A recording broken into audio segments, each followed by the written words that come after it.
so here's another drill to stabilize and strengthen your psoas.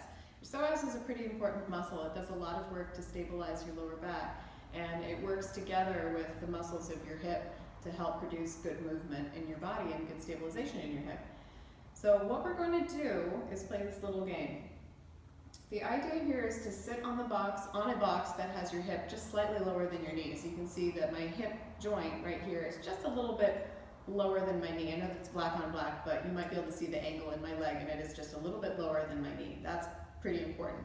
You want to have your tibia pretty vertical. That's a great place to be as far as your foot reference to your hip.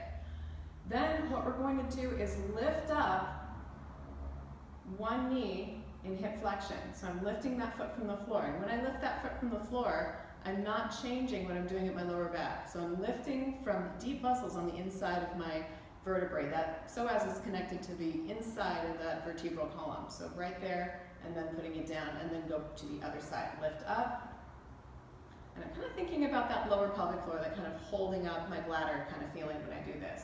And then put it back down.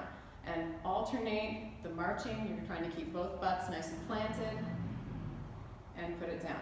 What you want to avoid is when you lift up, that your whole back moves backward, or that when you lift up, you get a reduction in that natural curve of your lower back. So you want to do this with that little bit of natural curve, and you want to do this without leaning back. So nice lift, and lower.